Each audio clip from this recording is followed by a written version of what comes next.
Madam जी गाड़ी की चाबी ले आई रहनी है। ठीक बा पहले ही चेन चढ़त नहीं के चढ़ा दो।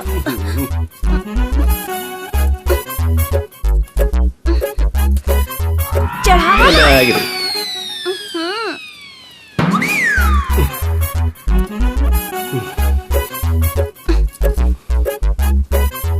अरे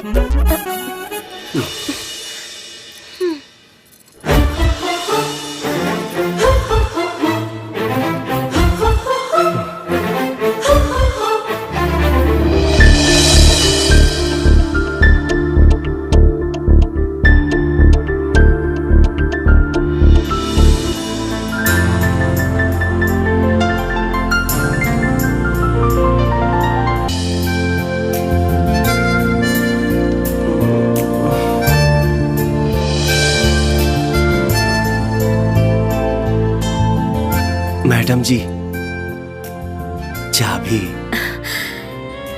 चाबी चाहिए कि चुम्मा?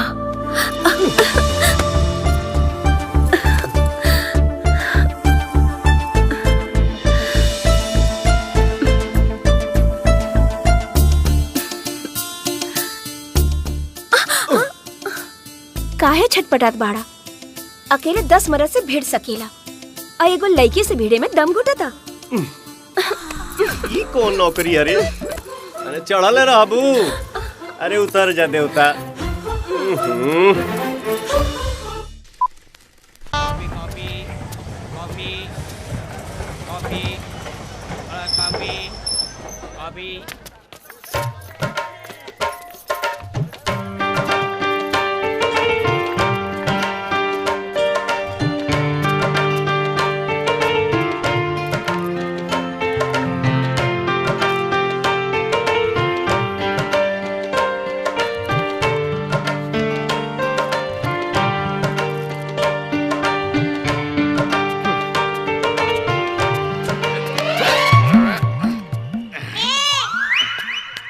दीने में चढ़ गई बका, देख के चला। अरे भाई देखने की किसको फुर्सत है? किधर जाना है तुमको? होटल कोनो सस्ता और अच्छा होटल बताओ। क्या दिख रहा भाई? मस्त शादी करके आ रहा है या शादी करने जा रहा है भाई? उसे तोरा का मतलब है? कोनो सस्ता होटल बताओ ना। सस्ता होटल और यहाँ? अरे भाई यहाँ होटल लेगा तो महंगा मिलेगा। मेरी मानो तो यहाँ से अंधेरी निकल लो, वहाँ एकदम सस्ता होटल मिलेगा। तो अंधेरी जाए खाती बस केने मिली?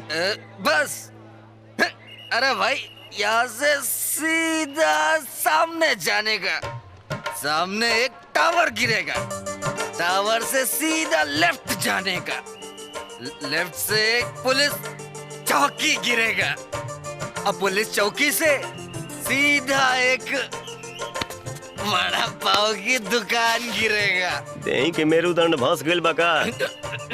वड़ा पाव की दुकान पे एक रॉबची माल टकाटक, बस उसी से पता पूछ लेना।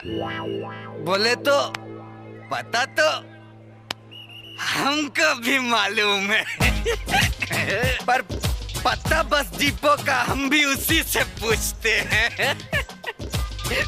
पता बताने का 100 रुपए देना।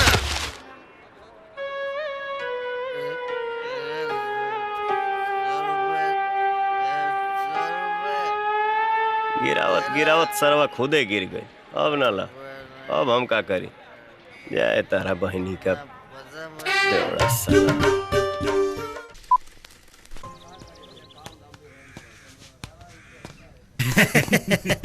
बुलेटियम लागत हवा कम हो गए रहे।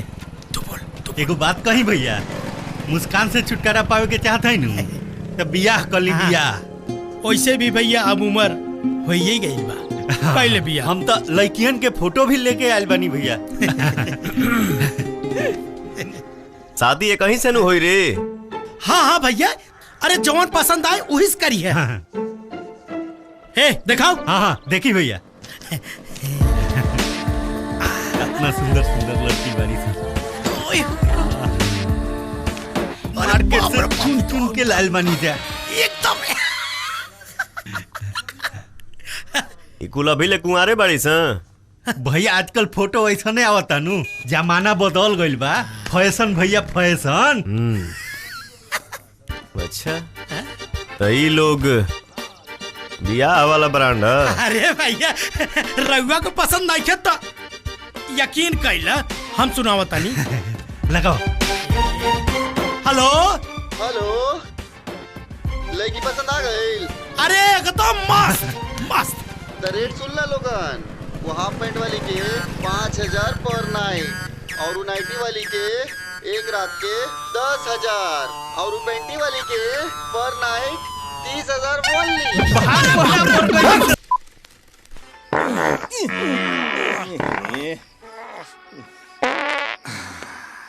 देख यार आलू पाकल की ना, नहीं तो एक दो बार पात नहीं है तो ऐसा ही जर जाई। ज्यादा नाक भाव मत सिकोड़ा जा, हम बाबा रामदेव के साड़ू हैं। अनुलोम और विलोम करता नहीं। काका या तो खाइए ला ना तो पादिए ला। तो ई भाई कामचोरन के दिनचर्या, रोज यह सब काम करी है सा, और फिर जरल आलू खाई है सा, और लाइन लगा के मुती है सा, और मुतत मुतत गांव वालन के उल्लू बनावे के प्रोग्राम सोची है सा।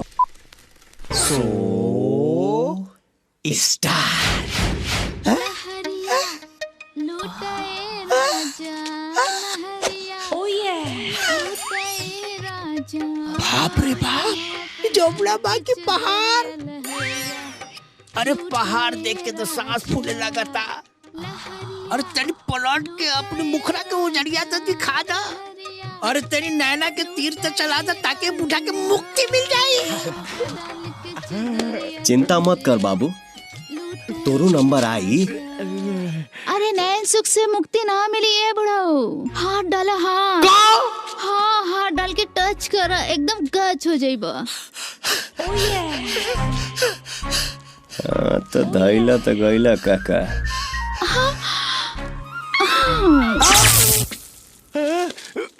अरे भीतरी बंजारा ना, भरोसे के हारन बाप के पीछे बेटा, चाचा के पीछे भतीजा, सबके लाके खड़ा कर देला सन।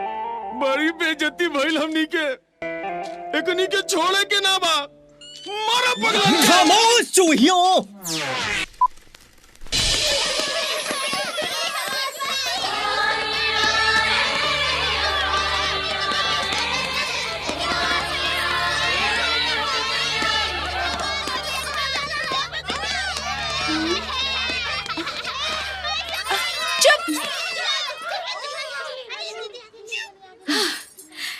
तो बच्चा लोग, कल हमनी के तू लोगन के पढ़ावले रहनी ABCD।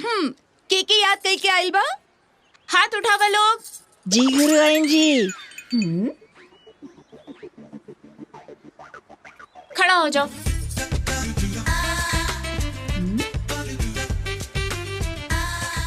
तू लोग? हाँ हम लोग। हमनियों के पढ़े के अधिकार बा। ठीक बा, नाम लिखावे खातिर तू लोगन के परीक्षा देवे के पड़ी। परीक्षा?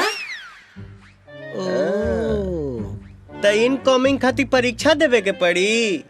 तो कहाँ से दी जा? एजा से कि ओइजा से? एजा से, एजा से। ओके। 1 2 1 2 1 2 सावधान।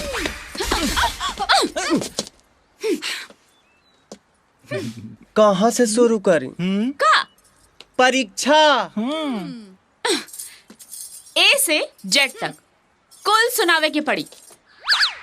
तब भैया तू दोनों के नाम लिखावल जाए। ओके।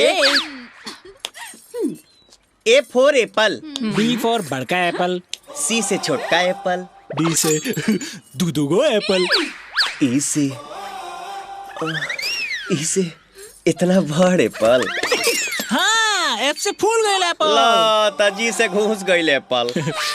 एच से हमारा एप्पल। ऐसे इंडियन एप्पल। जैसे जाओ हम नहीं खाएंगे एप्पल। कैसे कैसे नहीं खाएंगे एप्पल? एल से लंबा हो गए एप्पल। टाइम से मोटा गई एप्पल। एन से नाजुक एप्पल। ओहो, ओ से ओवर स्मार्ट एप्पल। पी पी पी पी पी पी। अरे पगला इतना जल्दी भुलाइबे त परीक्षा पास कैसे करबे? पी पी पी पी पी से पहल के खो एप्पल। क्यों से क्योंकि बाद में नहीं ना मिलेगा खाने एप्पल। आर से रोज खाओगे एप्पल। एस से सेहतमंद रहोगे खा के एप्पल। टी से तुमको नहीं मिलेगा एप्पल। यू से उधर कहाँ देख रहा है एप्पल?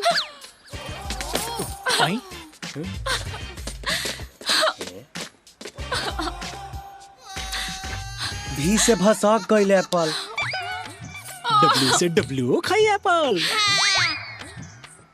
एक्स से एक्सरसाइज करता एप्पल। वाई से यूना मुंह फुलाओ एप्पल। जेड से जवानी में सूत गई एप्पल। चल बेटा यार हरिया में देखते रह जाइए हो।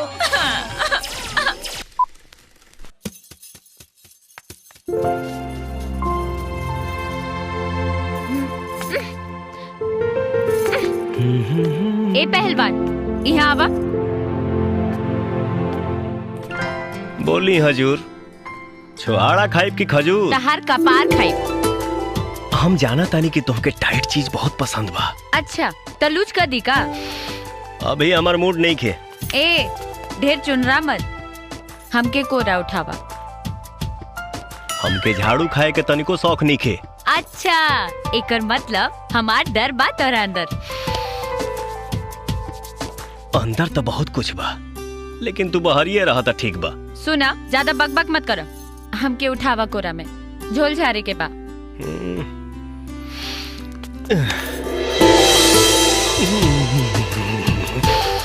अरे यार बिना जाड़ा के कापत काहे बड़ा? कुछ होता का? होके के तो बहुत कुछ होता, लेकिन छाता बहरिए छूट गइल बा, नहीं तो आज खूब तबीयत से झोल झारी थी। ला त झाड़ा, हम जाता नहीं दोसर काम करे। ना जाने ई कौना नक्षत्र में पैदा भइल भी है कि जब लोहा गरमाता तब पानी छिड़क के भाग जाती है। रोमा, हम तो लूट गए नी, बर्बाद हो गए नी, हमार किस्मत फूट गई, जुड़े से पहले ही रिश्ता टूट गई। अरे अरे पिंकी का भइल, का हो गइल? का बताई रोमा, कमिश्नर रघुवीर प्रताप के लड़का से हमार ब्याह तय भइल और वो ब्याह से मना कर दिलस। कौन? ओ वीर। हाँ। अरे तू रोवत काहे बाड़ू? तोहके त खुश होके के चाही।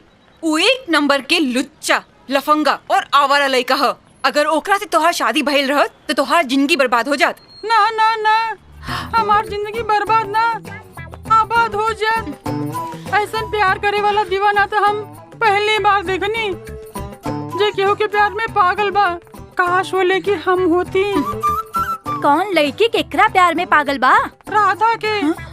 वो ओकरे प्यार में पागल बा, ओकरे ही नाम के माला जपता। का राधा के पता बा कि वीर ओकरे प्यार में पागल बा? पता ना, लेकिन हमार पापा ओकरे आगे हाथ जोड़ ले, गिड़गिड़ाइले। लाखों के दहेज, करोड़ों के बंगला, यहाँ तक कि फैक्ट्री भी ओकरे नामे करे खातिर तैयार हो गए, फिर भी मना कर देलस। जाना तारू का कहे के? का कह के? कहलस कि हमरे प्यार के आगे तक ये धन दौलत सब बेकार बा, हमार प्यार तो अनमोल बा, जो ना के खरीदल ना जा सकेला। कमिश्नर साहब धमकी भी दिले कि राधा के भूल जा, नहीं तो घर से निकाल दे। तो वीर का कहलस? कहलस कि घर से निकाल दो चाहे दिल से पापा, लेकिन राधा के साथ ना छूटी, ओकरा से जुड़ल प्यार के बंधन ना टूटी। कितना तकदीर वाली बिया राधा, जेकरा के ऐसा प्यार करे वाला मिलल। हमार तो नसीब ही खराब बा। हे भगवान। अच्छा, तो वीर ने आपको बचाया है। साहब, ये कमिश्नर साहब का बेटा है। बेटा या बेटी? तू खेल बकाओ।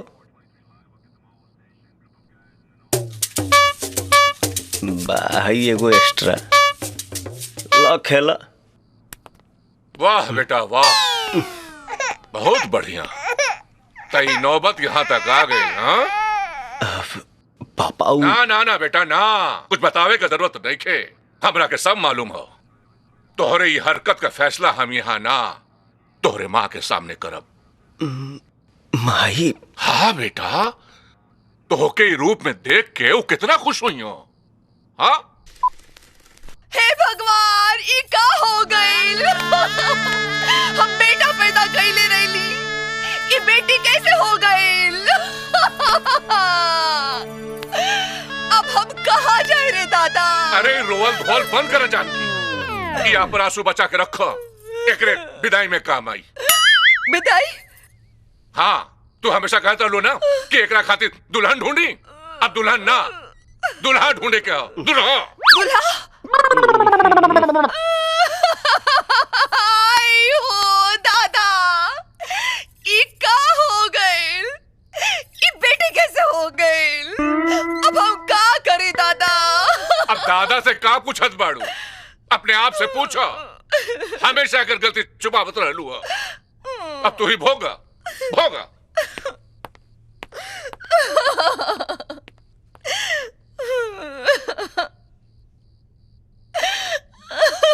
ऐसे का नहीं हारता रे? माई से बोल कि हम चेंज नहीं की भाई, अभी हुए बानी। जी दीदी। चुप हो जा माई, भैया लड़की नहीं खे भइल, भैया बिन भैया ही बाड़न।